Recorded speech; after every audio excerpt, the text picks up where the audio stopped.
All over the world. अभी हम pan India बोल रहे हैं। 10 साल पहले हम 100 करोड़ क्लब बोल रहे थे। ये फिल्में जिस किस्म का बिजनेस कर रही हैं, ये लोगों के दिलों में, उनके घरों में घुस गई, उनके जहन में जी। घुस गई हैं फिल्में।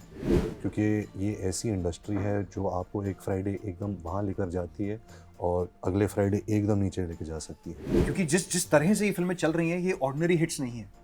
These are not ordinary film से फ्राइडे आई और वीकेंड अच्छा हो गया और चल गई। फिल्म ख़त्म होने के बाद मुझे बहुत बहुत बेहद खुशी हुई, क्योंकि बहुत ही मुश्किल फिल्म थी मेरे लिए। रणबीर यूजुअल सस्पेक्ट नहीं है ऐसी फिल्मों के लिए, which is why I think it was more challenging and exciting. I think पहले भी माधुरी दीक्षित जी थी, मैम थी, श्रीदेवी मैम थी। इन लोगों के काम डांस तक नहीं थे लिमिटेड। वो रात को 10 बजे के बाद भी मुझे डांट के सिर्फ इतना बोल रहे होते थे कि मैं तेरी पिक्चर खराब कर दूंगा। करोड़ों लोग हैं जो शायद मेरे से ज़्यादा टैलेंटेड हैं, शायद उनको मौके नहीं मिल रहे। तो you have to be level headed. आप सिर्फ अपना काम करो, काबिल बनो, कामयाबी छक मार के आपके पीछे आएगी। अभी शादीशुदा हूँ, expecting a child also. Class में लड़की को वैसे ही पटाना था, डायलॉग बोलना था, मैं संजय दत्त हूँ और वो मुझे मार रहा है। कि अगर आपको दुनिया में नाम कमाना है तो आप अपने कल्चर से, अपनी लैंग्वेज से एक ऑथेंटिक पिक्चर जब आप बनाओगे, वो कहीं भी पहुँच सकती है। नमस्कार, दिस इज करण मल्होत्रा। नमस्कार, दिस इज वानी कपूर। नमस्कार, मैं हूँ रणबीर कपूर और आप देख रहे हैं #अनफिल्टर्ड बातें विद आशीष।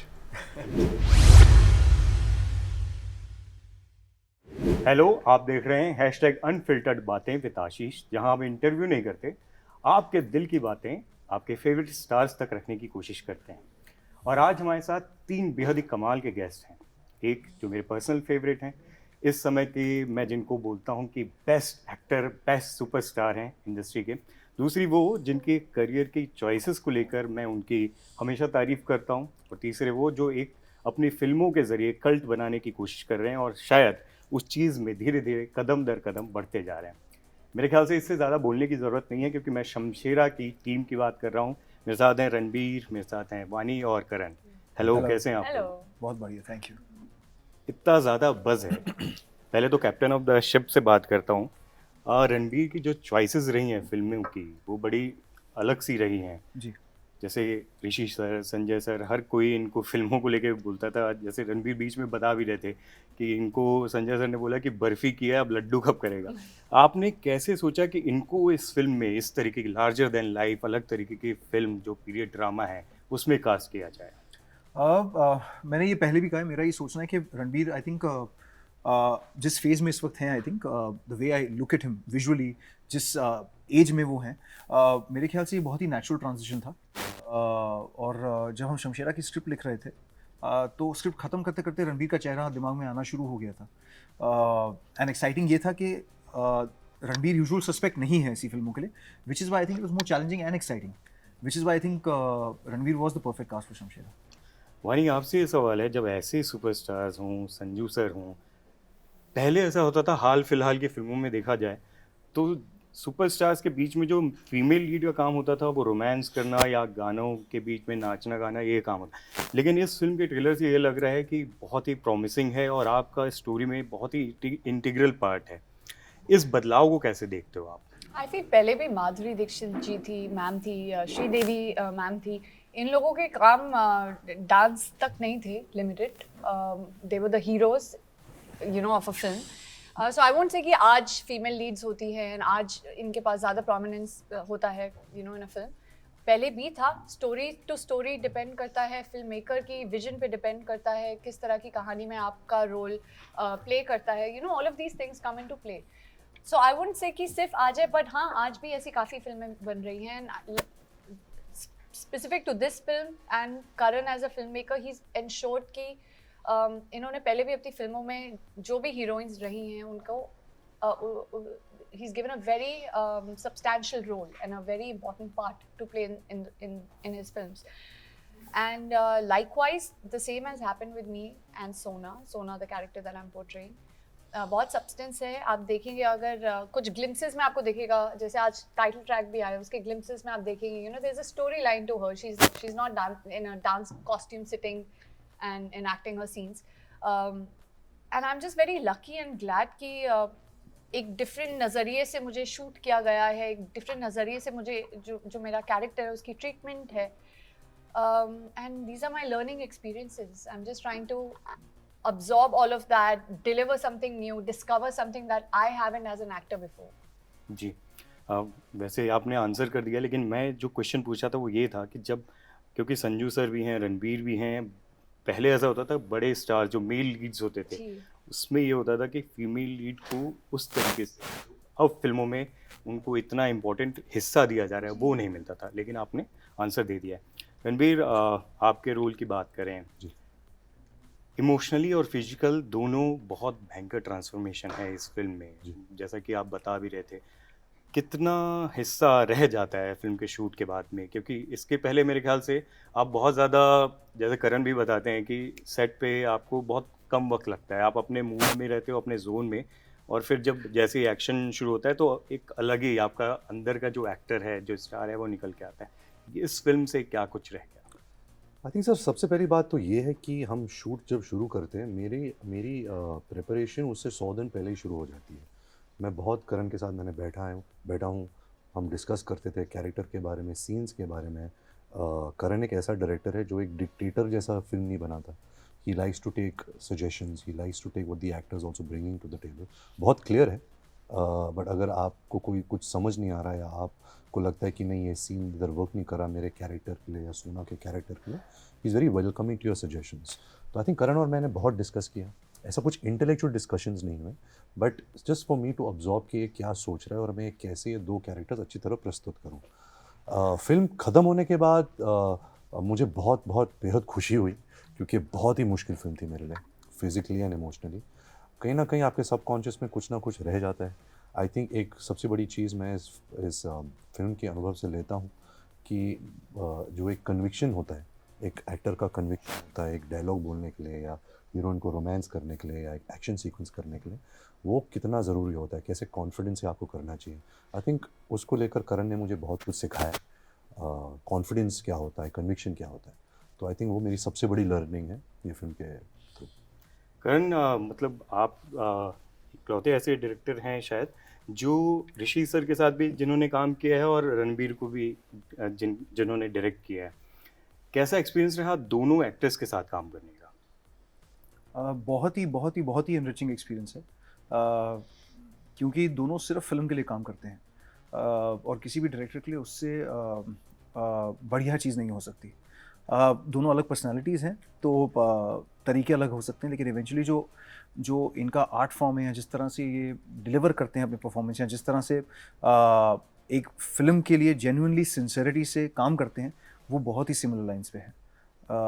तो दोनों सिर्फ फिल्म के लिए काम करते हैं, ना कि सिर्फ अपने लिए, या यही सोचते हैं कि मैं कैसा लग रहा हूँ पिक्चर में, मैं इस सीन में यहाँ खड़ा हूँ तो क्यों कर रहा हूँ, मैं इस सीन में यहाँ खड़ा हूँ तो क्यों कर रहा हूँ। They are only working for the film to make it better. So that is the biggest boon any director can ask for. I think ये जो ट्रिविया आपने अभी कहा, मैं भी सोच रहा था, आई थिंक ऐसे 4 डायरेक्टर हैं जिन्होंने पापा और मेरे साथ काम किया। एक करण मल्होत्रा है, इम्तियाज़ अली है, पापा के साथ लव आजकल की थी। अनुराग बासु है, आई थिंक अनुराग बासु की पहली फिल्म वो तुषार कपूर वाली क्या थी, एकता हैड प्रोड्यूस्ड इट, कुछ तो है। एंड करण जौहर, जिन्होंने पापा को स्टूडेंट ऑफ द ईयर में डायरेक्ट किया और मुझे ए दिल है मुश्किल में। ज़्यादा टफ टाइम किसने दिया? टफ टाइम नहीं होता, आई थिंक कोई टफ टाइम नहीं देता, क्योंकि इंटेंशन टफ टाइम देने का नहीं है। हर किसी का तरीका है काम करने का, और मेरा काम ये है कि उस तरीके में अपने आप को ढाल के अपनी दुनिया निकाल सकूं, जो मैं निकालने निकला हूं। तो चिंटू अंकल का एक्सपीरियंस बहुत ही ज़्यादा है, और उनसे हमेशा सीखने को ही मिला। और रणबीर का तरीका भी फिल्म को सरेंडर करने का ही है। तो आई डोंट थिंक टफ था, मतलब मैंने ऋषि कपूर से काम करके बहुत मज़ा किया है, बहुत इन्जॉय किया है। मैं उनको रोज़ सेट पे मिस करता था, उनका काम खत्म होने के बावजूद मिस करता था, क्योंकि उनकी एनर्जी बहुत डिफरेंट किस्म की थी, बहुत ही एक्साइटिंग एनर्जी है किसी डायरेक्टर के लिए। तो आई डोंट थिंक दोनों में से कोई भी टफ है, as long as the actors are working for the film and only working to make the film better, nothing matters. दोनों में कोई सिमिलैरिटीज दिखती है? सॉरी, मैंने कभी आपसे पूछा नहीं था, लेकिन रात के 10 बजे बाद आपने कभी उनका फ़ोन उठाया?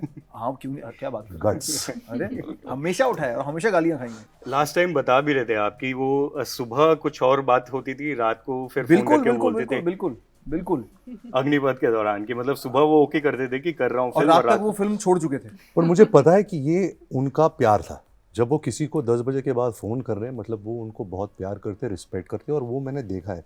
वो इनकी एक पर्सनैलिटी ऐसी है कि ही इज़ अ बुली, तो उनको प्यार दिखाना आता नहीं है, तो अगर किसी को गाली देंगे या किसी को गुस्सा करेंगे उसका मतलब वो आप उस हम इंसान लोग से को बहुत पूछिए चाहते हैं। वो मीडिया से कितना प्यार करते थे, हमें Correct. कितना।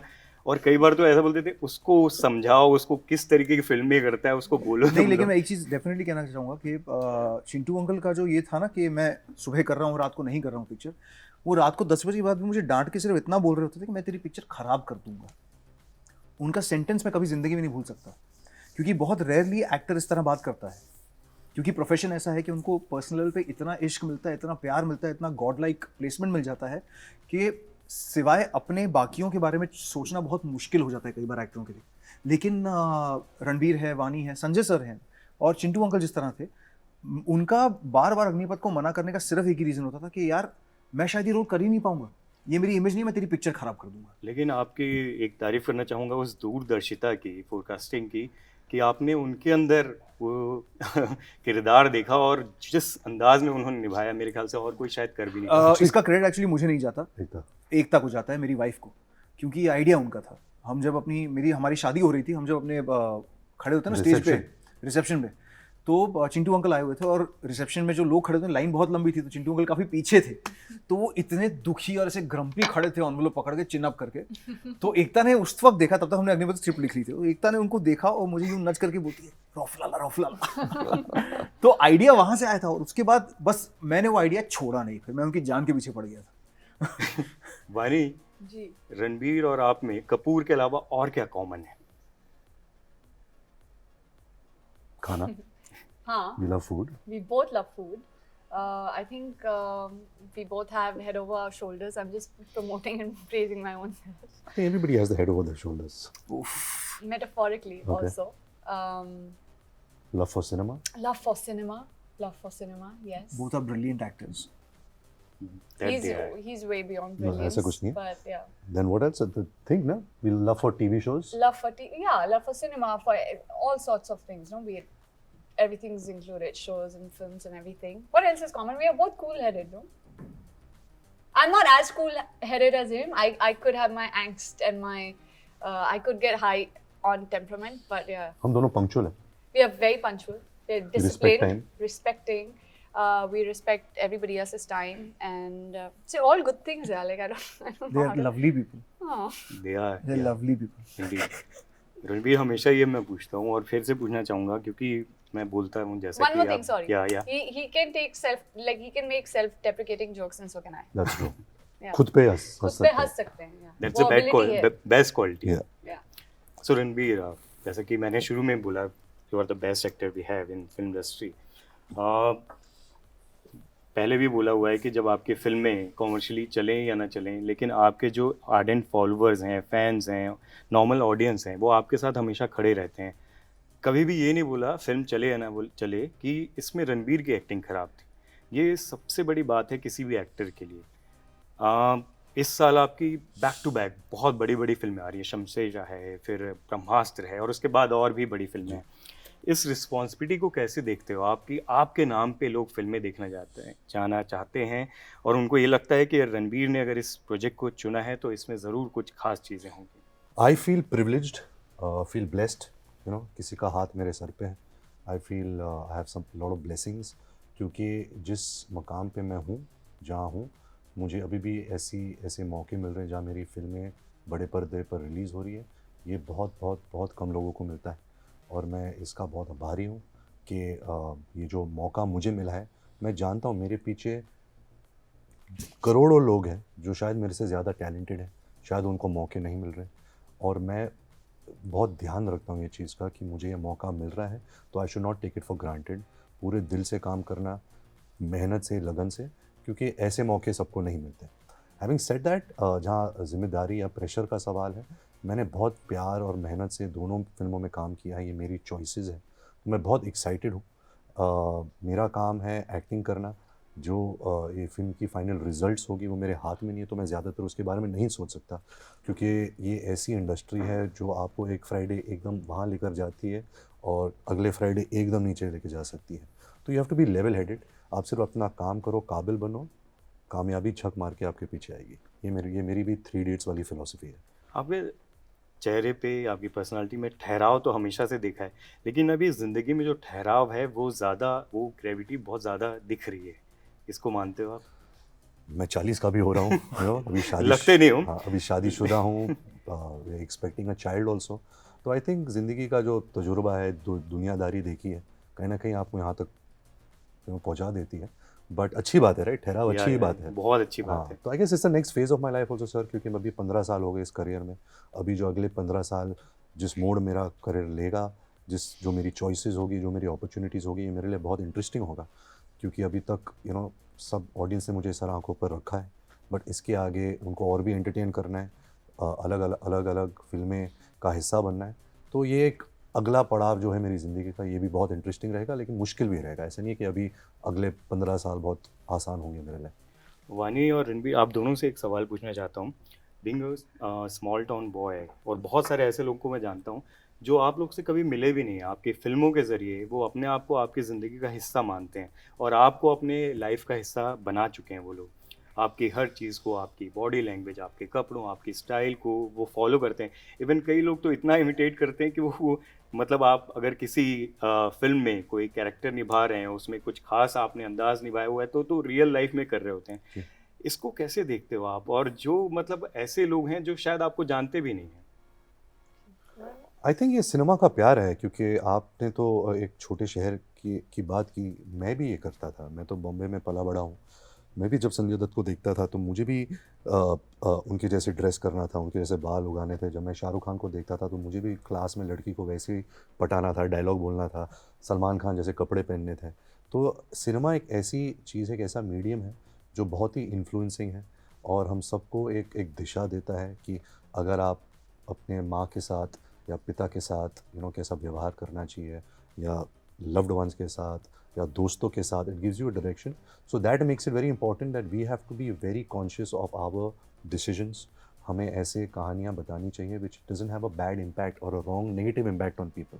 You have to be very very careful about that, क्योंकि ये जिम्मेदारी आप पे सौंपी गई है, क्योंकि ये मीडियम ऐसा है, ये एंटरटेनमेंट का मीडियम ऐसा है।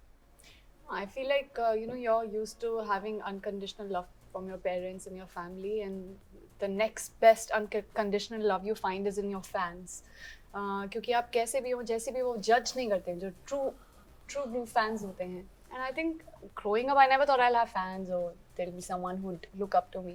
It feels, I feel immense gratitude towards them, towards life, towards the opportunities that have come my way. I don't take them for granted. I don't take my fans for granted. And it's just surreal, and this is the feeling that keeps you motivated, keeps you going कि आप better करें काम में, ताकि you feel a part of you feels responsible towards them and for them. So I just feel जितना प्यार मिल सके उतना कम लगता है, and I just hope they keep loving, and people keep getting inspired, or hopefully keep giving their unconditional love. करण, आखिर में कि ऐसा क्या है कि आप इतने पॉजिटिव संजू बाबा को, संजू सर को हमेशा इतने खतरनाक विलेनियस रोल में लेके आते हैं? मतलब आपने एक एग्जाम्पल सेट कर दिया। पहले आप कांचा चीना उनको लेकर आए, उसके बाद अब उनको साउथ में केजीएफ अधीरा बना रहे हैं लोग, अब फिर ये शुद्धि है इसमें। तो ये क्या चीज़ है जो आप उनमें देखते हैं और उसके बाद वो अलग लेवल पर लेके आई थिंक इससे पहले कि अपना जवाब दें, I always notice world wide, जब भी कोई आपको एक किरदार को बहुत डरावनी बनाना है, it has to be a very loving thing. अगर आप जोकर लो, जोकर को आप अगर नेगेटिव तरीके से देखो, it can be very scary. एक टेडी बेयर लो, टॉय स्टोरी 3 का मेन विलन टेडी बेयर था। क्लाउन लो, इट का विलन एक क्लाउन है। सो अगर आप किसी इंसान को या किसी रूप को बहुत प्यार करते हो और उसको नेगेटिव दिखाओ, जैसे चाइल्ड्स उसका इम्पैक्ट हो चाइल्ड्स प्ले, उसका इम्पैक्ट 100 टाइम्स और होता है कि यार ये तो बहुत अनप्रिडिक्टेबल है। आंसर नहीं, but you're actually very right about what you just said. तो मेरा ये मानना है कि संजय सर का जो इम्पैक्ट है पर्दे पर, किसी भी रोल में, चाहे वो पॉजिटिव कर रहे हो या नेगेटिव कर रहे हो, वो बहुत ही बहुत बड़ा, बहुत जाइगेंटिक इम्पैक्ट है। तो चाहे मुन्ना भाई करें या चाहे वो कोई भी और फिल्म कर रहे हो जिसमें वो हीरो हैं या अच्छा रोल कर रहे हैं, और रणबीर करेक्ट बोल रहे हैं। मतलब संजय सर की जो मुझे उनके बारे में सबसे ज़्यादा पसंद है वो है उनकी स्माइल। उनकी स्माइल बहुत ही एक आंखों तक जाती है। हाँ, आंखों तक, और एक बच्चे की स्माइल है। तो होता क्या है कि जब आपको एक नेगेटिव कैरेक्टर आपने सोचना हो और आपको उसको अनप्रिडिक्टेबल करना हो, तो आप जब उसे मुस्कुराता हुआ देखें और आप ये ना समझ पाएं कि इसकी मुस्कुराहट मुझे कहाँ गिराने वाली है, संजय सर की वो मुस्कुराहट परफेक्ट है। लेकिन हैविंग सेड दैट, ये सोचें मेरे ख्याल से बाद में आती हैं। आप जब ये कैरेक्टर क्रिएट कर लेते हैं, आप अपने गट से जाते हैं, इंस्टिंक्ट से जाते हैं, उसके बाद उसकी थियोरियाँ बननी शुरू हो जाती हैं, उसकी बातें शुरू हो जाती हैं, किताबें लिखी जाती हैं। मेरा ये मानना था हमेशा कि मेरे लिए विलन इज़ नॉट के, मेरे लिए विलन हीरो बराबर है। हम वो हीरो बोले या विलन बोले, तो मेरे लिए विलन उतना ही ज़रूरी है। तो अगर संजय दत्त विलन प्ले करते हैं तो मेरा हीरो और बड़ा बनता है। और ये मैं मानता हूँ कि जितने एक्टरों के साथ मैंने काम किया वो इस बात को समझते हैं बहुत अच्छी तरह से, इसलिए उस थॉट को सपोर्ट भी करते हैं। तो संजय सर की वो स्पेशल प्लेस हमेशा रहेगी मेरे दिमाग में। And for me the kind of cinema I make, I think he brings in more value for me in a negative character, because वो फिल्म को उतना बड़ा और नेगेटिव एनर्जी को उतना बड़ा कर देते हैं कि मेरा हीरो अपने आप बड़ा होता चला जाता है। तो वो लालच मेरा खुद का है, इसलिए शायद मैं उनको बार बार उसी रोल में देखता हूँ। और आपका एक अलग ही इमोशनल बॉन्ड है, आइडलाइज करते हैं आप। इवन ऋषि सर तो ये बोलते थे कई बार जब आपको गिफ्ट दिया संजय सर ने कि इसको अपने जैसा मत बना, बिगाड़ मत दे कि इसको। और सीन में ऐसा भी है जब वो आपको मार रहे हैं या आपको मारना है, और वो सीन किस तरीके से निकल के आया, क्या कुछ कहना चाहोगे इस इमोशनल बॉन्ड के बारे में? I think of course of set हम बहुत ही इज़ वेरी केयरिंग। मैं भी बहुत ध्यान रखता हूँ कि उन्हें ना लगे कि वो सब सीन ठीक ठाक जाए। But I think by the end जब हम शूट करते हैं, कोई भी एक्टर, वानी, संजू सर, मैं, रोनित रॉय, सौरभ शुक्ला, कोई भी एक्टर इस फिल्म में, हम सब इतने जुड़ गए थे इस फिल्म के विजन में जो ये फिल्म कहना चाह रहा है कि we all wanted to do our best, we wanted to be the best version of ourselves. तो ऐसे बहुत सारे शॉट्स थे जहाँ मैं संजू सर को मार रहा हूँ, वो मुझे ऐसे कस के पकड़ रहे हैं, मेरी पीठ मरोड़ रहे हैं। और मुझे याद है कि एक जब पहला टेक किया सही गया था, पर संजू सर ने ब्रेक में मुझे साइड लेकर गए और बोला, देख ये क्लाइमैक्स है, अगर तू फुल ऐसे अपना भड़ास नहीं निकालेगा मेरे पे तो ऑडियंस को इतना मज़ा नहीं आएगा, तो भड़ास निकाल, और अगर हल्का सा भी लगे मेरे सर पे, डोंट वरी। तो he is that kind of an actor, he doesn't mind कि एक जूनियर एक्टर है, मैं संजय दत्त हूँ और वो मुझे मार रहा है। उनके अंदर ये इमोशन नहीं है, उनको फिल्म अच्छी बनानी है, उनको पता है कि क्या चलता है ऑडियंस के साथ। तो अगर आप ऐसे एक्टर के साथ काम करते हो तो आपका भी एक नया नज़रिया खुल जाता है कि यार हम खुद के बारे में क्यों सोच रहे हैं, हमें फिल्म के बारे में सोचना चाहिए। एंड आई थिंक वो बहुत बहुत बेहतरीन क्वालिटी है संजू सर में। लास्ट क्वेश्चन, अभी जो सिनेरियो चल रहा है इंडियन सिनेमा में, जो बैरियर्स थे लैंग्वेजेस के वो ख़त्म हो चुके हैं। ये फिल्म ऐसी है जो कई लैंग्वेजेस में रिलीज़ होगी। इस जो लैंग्वेज बैरियर का टूटना है, कैसे देखते हो आप सभी लोग? मेरे ख्याल से लैंग्वेज बैरियर टूट नहीं रहा है, क्योंकि हमने हर्षित सिंह की फिल्म हमेशा अप्रिशिएट की है। तो बैरियर कभी था नहीं इतना बड़ा मेरे ख्याल से। अभी सिर्फ हो ये रहा है, मुझे लगता है कि ऑफ लेट जितनी हम पिक्चरों की बात कर रहे हैं जो बहुत बड़ी हिट हुई हैं, मुझे बहुत स्ट्रांगली लगता है कि एक फिल्म मेकर का कन्विक्शन जो है सेलिब्रेट किया जा रहा है बहुत टाइम बाद। क्योंकि जिस तरह से ये फिल्में चल रही हैं, ये ऑर्डिनरी हिट्स नहीं है। These are not ordinary film से फ्राइडे आई और वीकेंड अच्छा हो गया और चल गई। ये फिल्में जिस किस्म का बिजनेस कर रही हैं, ये लोगों के दिलों में, उनके घरों में घुस गई, उनके जहन में घुस गई हैं फिल्में। और apart from the actors and उनका स्टारडम जो है, उनकी जो परफॉर्मेंसेज हैं, उनकी जो क्वालिटीज़ हैं, मेरा ये मानना है कि वो जितने फिल्म मेकर हैं जो ये फिल्में बना रहे हैं, जहाँ राजा मौली सर हैं या बाकी जो हैं, उनका कन्विक्शन बहुत बहुत बड़े पैमाने पे सेलिब्रेट किया जा रहा है और एक्सेप्ट किया जा रहा है। तो मेरे ख्याल से उससे बेटर चीज़ कोई नहीं हो सकती। क्या कहेंगे? बिल्कुल, मैं बिल्कुल सहमत हूँ। आई थिंक ये हम सबका नज़रिया है, हम सबकी फीलिंग है। और मैं हमेशा कहता हूँ, बहुत लोग इंटरव्यूज़ में पूछते हैं, क्योंकि मैं एक्टर हूँ, क्या आपको हॉलीवुड में जाके हॉलीवुड में काम करना है? और मैं हमेशा से बचपन से नहीं, जब से होश संभाला है और मुझे एक्टर बनने का एक एम्बिशन था, तब से मैं ये बात मैं समझ ली थी कि अगर आपको दुनिया में नाम कमाना है तो आप अपने कल्चर से, अपने लैंग्वेज से एक ऑथेंटिक पिक्चर जब आप बनाओगे, वो कहीं भी पहुंच सकती है। अगर आप देखें crouching tiger, hidden dragon, Chinese film थी, चाइनीज़ लैंग्वेज में। अगर आप लाइफ इज़ ब्यूटीफुल देखो जो इटालियन फिल्म थी, या पैरासाइट देखो जो कोरियन फिल्म थी, उन्होंने दुनिया भर में नाम कमाया है। तो सिनेमा होता है, एक इमोशन। अगर आप समझ भी नहीं रहे, अगर सबटाइटल्स भी नहीं है, अगर आप एक एक्टर की आंखों में देख रहे हो और जो इमोशन आपको महसूस होता है, मतलब आप तक पहुंच चुका है। तो लैंग्वेज एक ऐसी चीज़ है कि आई डोंट थिंक कभी एक बैरियर थी। अगर आप एक अच्छी फिल्म बनाओगे, I think all over the world, अभी हम पैन इंडिया बोल रहे हैं, 10 साल पहले हम 100 करोड़ क्लब बोल रहे थे। अभी आई थिंक जो अगला पड़ाव होगा, जो अगले 10 साल में होगा, वो पैन वर्ल्ड होगा। कि कौन सी फिल्म पैन वर्ल्ड है, फिर पैन यूनिवर्स, कुछ भी हो सकता है। और आई होप उस समय आप लोग का नाम हो उसमें। बिल्कुल। Thank you. Thank you so much. Thank you. Thank you. वानी, आपने तो शुरुआत में ही मतलब साउथ इंडियन फिल्म शुरू में ही ली थी जी। उसमें। आपने तेलुगु की थी? Tamil? Tamil it's a harder language, Tamil Yeah, is way Tamil. Harder. Yeah. जी. क्या कहेंगे? What do I say? I feel और art has इसलिए no भी language. आपसे- Yeah, like art doesn't follow a particular language. Art is art. Now you can gauge the art and judge it for it being good or bad. But I don't think a language barrier, like how Karan and Ranveer said, that there's no, because of language is not the reason why your art could falter or could not. Yes, you need a wider range of audience, and I'm very happy that today everybody is celebrating, be it any language, be it from any from Culture. yeah, any culture, it's being celebrated for what it is. So I love that there's unity in diversity, and that's what we stand for. और मैं ये भी add करना चाहूँगा कि मैं बहुत सारे अलग अलग शहर गया हूँ साउथ इंडिया में। हमने बहुत सारे जर्नलिस्ट से मिले हैं साउथ इंडिया से, इन्फ्लुएंसर से मिले हैं, and they are so welcoming, इतना प्यार है उनके सिनेमा के लिए। They are so respectful of cinema, of art. तो I think everyone is just waiting with open arms. आप अपनी एक अच्छी फिल्म बनाओ, बिल्कुल चलेगी। जैसे उनकी फिल्में यहाँ चलती, हमारी फिल्म भी वहाँ चलेगी। और इस फिल्म के साथ एक अच्छी बात है कि जो लास्ट की जो बड़ी फिल्में हैं जिसको पैन इंडिया लोग बोल रहे हैं, वो सिमिलर लाइंस में है, लार्जर देन लाइफ, जिसमें एक्शन बहुत कमाल है, ड्रामा इसी तरीके का है। तो उम्मीद करते हैं कि जब ये 22 जुलाई को फिल्म आएगी तो इसको भी उसी तरीके की ओपनिंग मिलेगी। Thank you so much. Thank you. बिल्कुल। Thank you, sir. Thank you so much. At last आपके फैंस आपको जो इतना प्यार देते हैं, एक्सटेंडेड फैमिली मैं कहूँगा, उन सबको क्या कहना चाहेंगे आप? शुक्रिया, तहे दिल से शुक्रिया अदा।